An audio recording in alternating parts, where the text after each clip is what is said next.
protein structures provide the opportunity for researchers to gain a deeper understanding of the bonding interactions that occur.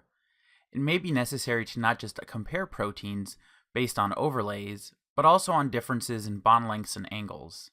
This protein contains a disulfide bond that is important for the tertiary structure. We can directly select the disulfide bond present in the protein by clicking on the Select option of the toolbar, followed by the Chemistry menu, the Functional Group submenu, and on disulfide. We can visualize the disulfide bond by choosing actions from the toolbar, then selecting the Atoms Bonds menu, followed by the Side Chain Base submenu, and clicking Show. This will now show us the cysteine side chains participating in the disulfide bond. As things are a little cluttered on the screen, we can hide one of the ribbon chains of one protein. By holding the Control key while dragging the mouse over the other protein, we can select it and choose to hide it as well. Now the screen only shows a single cysteine-cysteine disulfide bond.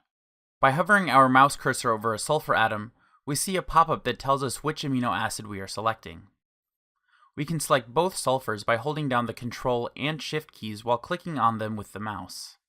Once they have been selected, we can click on the Tools menu from the toolbar, followed by the Structure Analysis submenu, and on Distances.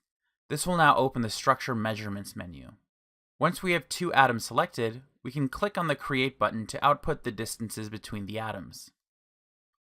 The distance value will be displayed in the table within the Structure Measurements tool, as well as over the disulfide bond.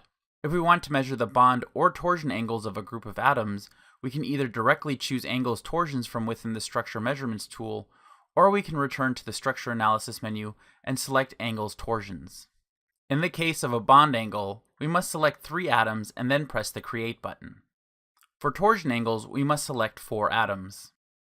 Chimera has a great tool built in for directly observing the bond distances and geometry of metal active sites. This protein contains a hemocyanin active site that features 2 iron atoms with different binding environments.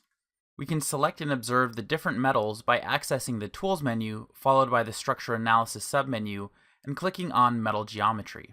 The tool directly zooms into a metal active site and positions the selected metal in the middle of the screen. We can select different metals by clicking on the topmost button and choosing the metal active site of preference. Within the tool, we can see all of the ligands bound to the metal, which can include protein side chains, cofactors, substrates, and water molecules. The tool also gives the distances of the selected metal to these ligands, and provides a predicted best geometry for the individual bound ligands when compared with another ligand. The variation of the best geometry from the actual geometry is due to the non-ideal geometric nature protein residues impart onto metals. This is one of the features that actually makes these sites such great catalysts for specific substrates. We can click on the individual residues to determine by how much the geometry around the metal deviates from the ideal geometric angles. We can press on the Depict Idealized Geometry button to show directly on the protein visualization by how much the determined active site structure deviates from the ideal geometry. We can return to the Structure Measurement tool to determine the bond angles of the protein active site.